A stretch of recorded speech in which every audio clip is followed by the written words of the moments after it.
Hello family, here I am. I'm here to do some talking today, which is incredibly scary and also a bit fun. So let's see how we do.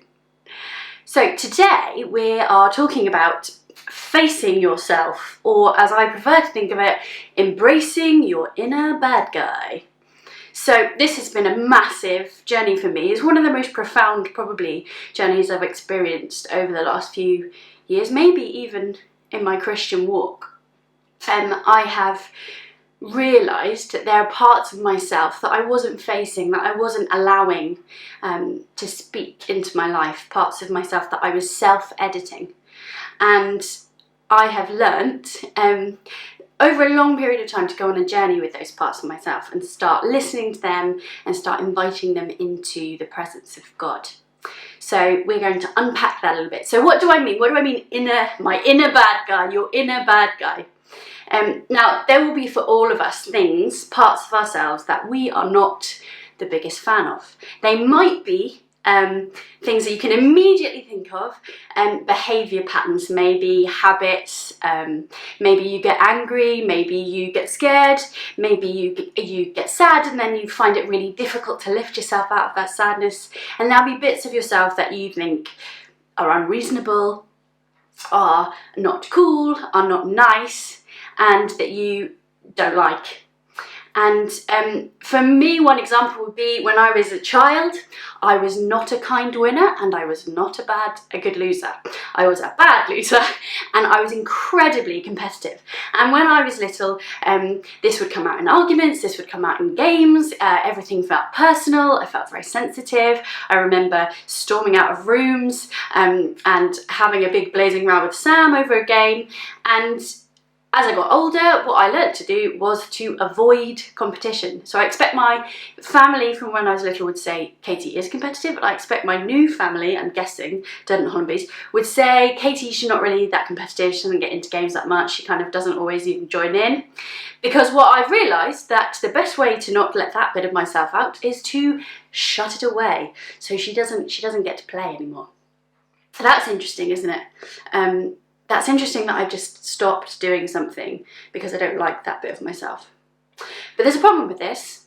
It's a problem for two reasons. Number one, if we cut bits of ourselves off, God can't love them.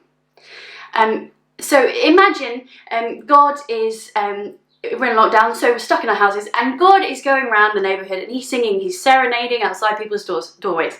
So he comes to your front door and he's got a lovely song for you about how much he loves you. Now, you, inside the house, are going to do some things before you open the door. You're going to put the bits of yourself that you don't like in the back. You don't want them to hear it. You don't want them to be seen by God. You're not pleased with them. And they don't get to hear that they're lovely because they're not lovely, so they're going back. And then the best bits of yourself, they come to the door, they open the door. Thank you, Jesus. Tell me how lovely I am. Tell me how you love me. Lovely, we'll have a lovely chat. But there are bits of you there that you've sent into the back of the house that never get to hear it. They never get to hear that they're lovely, they never get to hear they're loved, and then they never change. You cannot experience God's love in the parts of you that you're not looking at yourself, that you're not accepting yourself. The second thing I've realised through walking through this myself is that I cannot accept grace for other people that I can't accept for myself. So God's grace, in my experience, was, so big. It covered all the bits that, made mistakes but weren't that bad. But this whole bad guy bit of myself that I'd cut off never got allowed to experience God's grace. So then I couldn't apply that to other people as much as I thought I was applying it to other people. You can't meet people's deepest sins and most painful addictions and most habitual and destructive behaviours with compassion if you haven't got that compassion for yourself, if you haven't got acceptance, if there's no room for it in your own life. So we've got to do this, because then we can love people properly and fully and wholly and beautifully. So how do we embrace the parts of ourselves that we don't like? Now, we've looked at Psalm 51, which is a beautiful psalm, and there's some good examples in here of David, let's say it's David, there's some discussion on that. David talking to God and being really naked before him, being really vulnerable and really honest about who he is and about what's gone on. The first 3 verses are beautiful. Have mercy on me, O God, according to your unfailing love. This is the Hesed that Sam talked about a few weeks ago. The completely beautiful and constant, compassionate love he has for us. According to your great compassion, there it is, or abundant mercy, blot out my transgressions. So we start off with David saying, this is who God is. This is so important. Just want you to take 1 minute to think about the abundant mercy, the compassionate, gracious, beautiful love of God. How does that feel? Does that feel comfy? Does it feel blank? Does it feel a bit painful actually? Or embarrassing? Before we can deal with our bad guy, before we can embrace our bad guy, we need to create a sofa area. We need to get a little bit of a comfortable space somewhere in our hearts, in our lives, so that we can start that conversation. Now, if when I said that, how do you feel? You were thinking, I ain't got nothing, I've got no safe. And you're thinking about God's gracious love for you and you're not experiencing that at all, then can I suggest that this might be the only thing you need to listen to today? You need a safe place. And sure, the rest of the journey is there to go on, but the first thing is, are you safe? Have you got some pocket of safety where you can start to unpack this stuff with Jesus? For me, when I first got chronic fatigue, I spent about a year, I would say, on I am safe, and just meditating. I didn't realise this is what I was doing, but this is what God was leading me into, just meditating on the safety that we have in Jesus. It says in Psalm 16, Lord, you alone are my portion and my cup. You make my lot secure. The boundary lines have fallen for me in pleasant places. And I would read that verse and that psalm over and over. And in my quiet times essentially consisted for about a year of me lying down with my eyes shut and going somewhere beautiful with Jesus. And I would sort of say, where should we go? And then I'd wander around somewhere in my imagination and I would find somewhere we could hang out. So sometimes that's a hammock, sometimes it was on the beach with a blanket around us, sometimes it was a hut or a yurt, or I built a tree house one time. And yeah, it's imagination, but I am meditating on safety, and I go to those places, sit down in them, lie down in them, curl up in them, and imagine myself with Jesus, and just what I didn't realise I was doing was just letting that sink in. Jesus promises us, God promises us that we are safe, that our deepest inner selves, I'm not talking about circumstances, I'm talking about our deepest inner selves are safe with him. We can rest with him. And before we can start unpacking any of the mess that we don't like, we need our hearts to hear that you are safe with me. You can be yourself with me. You can rest with me. If you don't feel like that right now, that's okay. And we hope that by the end of this series, you start to found a bit of that. But maybe the first thing to do is just create a space in your day where you go, okay, God, can you show me somewhere beautiful? I can just sit with you in my imagination for 5 minutes, and I'm just going to go there in my head and I'm going to breathe. And you'll find that there's a non-verbal thing going on there that maybe will just start to sink in over time, because it did for me. Okay, so we've built a comfy area, we've got some safety in there, there's a space for our bad guy to come. And the second thing we need to do is to spot the bad guy. This is hard. Some of you have been listening to this so far and being like, I don't really know what my bad guy is, I don't really know which part of myself I'm rejecting, and that's okay. In Psalm 51, he says, in verse 3, for I know my transgressions and my sin is always before me. It's very self-aware, and that's really powerful. And we don't start there. We work towards that and we become more aware. And I don't just mean you can explain yourself or you know what Myers-Briggs type you are. I mean that you really know, and you know some of the things maybe that you do that reveal things underneath. So for example, for me, that competitiveness was a cover-up for something that was underneath. It was actually a massive, massive insecurity. Like this guy, like a Hulk figure. And as I began to look at that competition and let myself express it a bit, I played some games that I actually wanted to win with Sam, got really, really mad with him. And I realised there was this anger there, and there was this fear there of not being enough, and there was actual, there was rage of feeling not heard, and feeling desperate to be secure, and I was unsafe in that place. And I didn't know that I was carrying that around with me my whole life. I looked back and I saw across all my sort of board meeting decisions, my sort of, I'm imagining like a board meeting in my brain where we're saying, well, what should we do next? What are we going to do about this situation, or what's the next job going to be, or whatever. And there was this huge figure. There was this rage. This rage was at the table, calling the shots. I didn't even know it was there.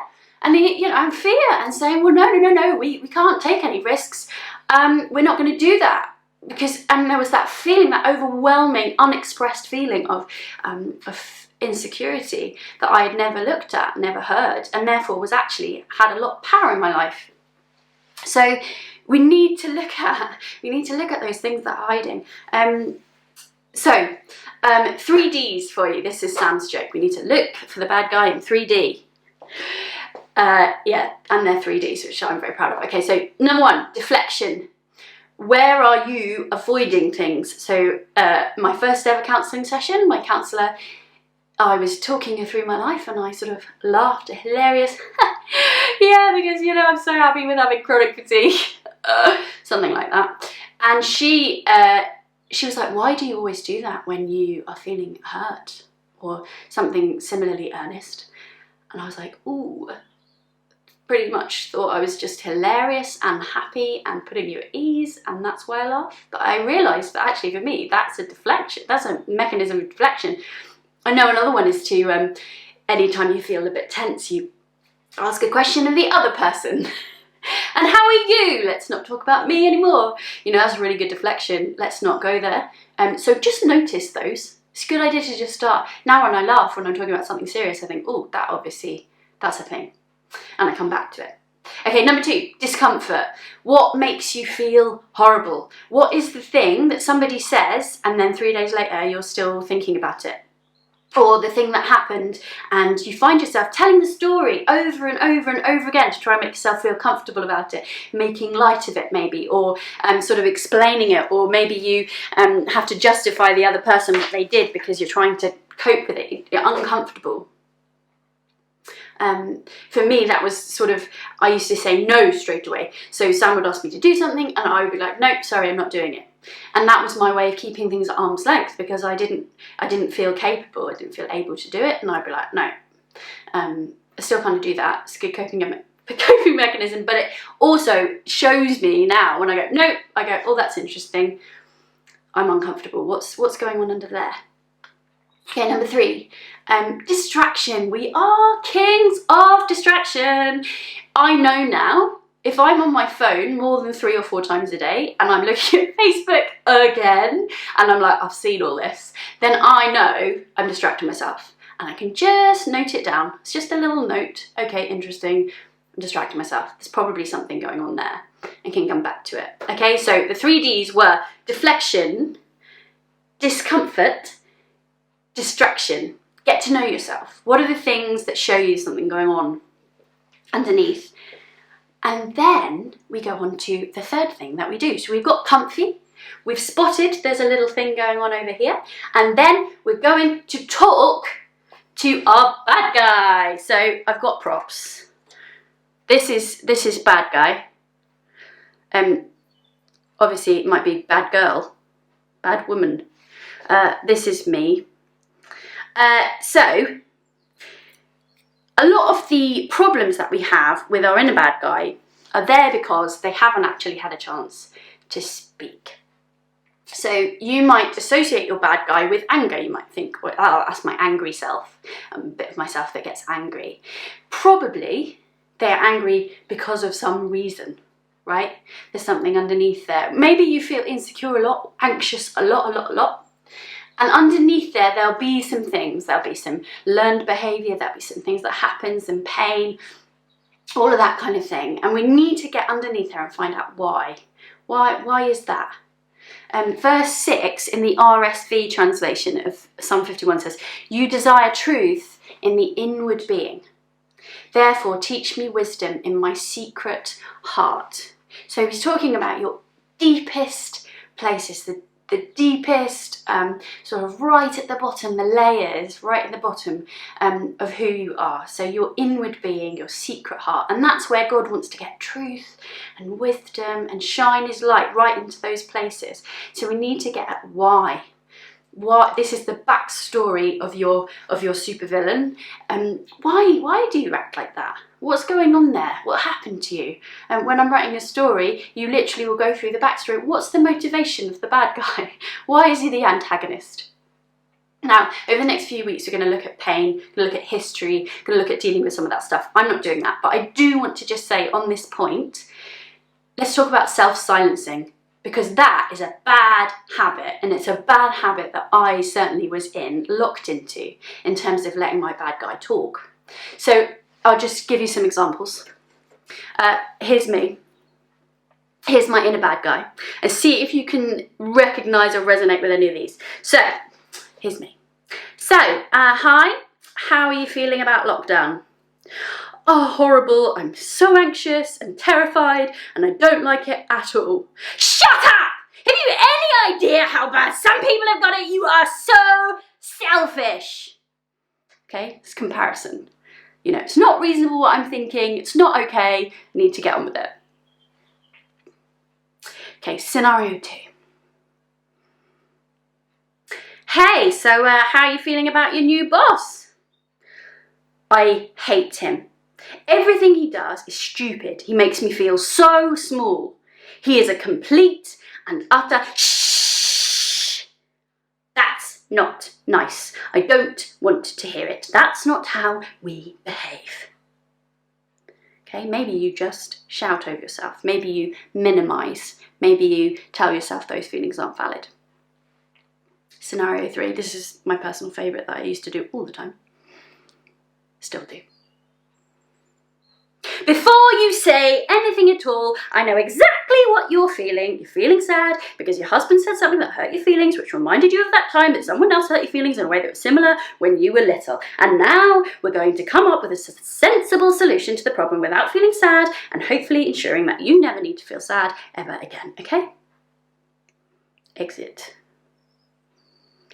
Sometimes we think we're listening to ourselves and we think we know what our feelings are and we think we're being emotionally intelligent, but actually we're rationalising. We understand it, so we don't need to hear it, don't need to express it, don't need to feel it. Let's just move on with a good plan. Okay? I challenge you, if you do that to yourself, you might be silencing yourself. Maybe there's parts of you that just need to speak, need to be heard. Okay, so that's some really practical stuff because we're on the practical bit of this series. Let's look at what happens. So we've got a comfy place, we've spotted our bad guy, he's come in, and we've had a chat with him, we've listened to him, we've given him his counselling session or his cup of tea and friendly biscuit. And now we want this bad guy to be embraced. And the great thing is that there is an embrace available for that part of ourselves. Psalm 51, David says, Cleanse me with hyssop, and I shall be clean. Wash me, and I shall be whiter than snow. Let me hear joy and gladness. Let the bones you have crushed rejoice. Create in me a pure heart, and renew a steadfast spirit within me. Do not cast me from your presence, or take your Holy Spirit away from me. Restore to me the joy of your salvation, and grant me a willing spirit to sustain me. He knows what God can do for him. Clean me, create in me, wash me, let me hear joy and gladness. This line, let your bones that you have crushed rejoice. Let the bits of me that are broken be reformed. And God is in the business of death to life, resurrection miracles. He can do that for us. Make a pure heart in me, make it from nothing. Take the bits of me that are broken, that I have given up on, and restore them, shine your light on them, embrace them. Restore to me the joy of your salvation, and grant me a willing spirit. My discovery on spending time with that part of myself and letting them speak was that God loved them, and he loved that part of me too. Not just the part that I loved, but the part that I'd hidden away, the part that I'd rejected. God wants to restore that part of you and make you whole. He wants to accept all of you. There is no part which he rejects. There is no part of you that he rejects. Sometimes what God will do is a resurrection miracle, and he will take a part of you that was so destroyed and broken, and he will remake it. He will remake that part of you. Okay, things that some parts of you he will re-educate, he will rehabilitate. Some parts of you are a bit crippled and they've learnt things and they need to unlearn them, and he can do that. He can walk you through that beautifully. No, you don't need to be afraid every time you open the door. No, you don't need to be angry, because I hear you, I see you. And some parts he just wants to reframe. Maybe you've got parts of you that are like this guy, and you hate them because they're destructive and vicious, but actually God sees the potential in them.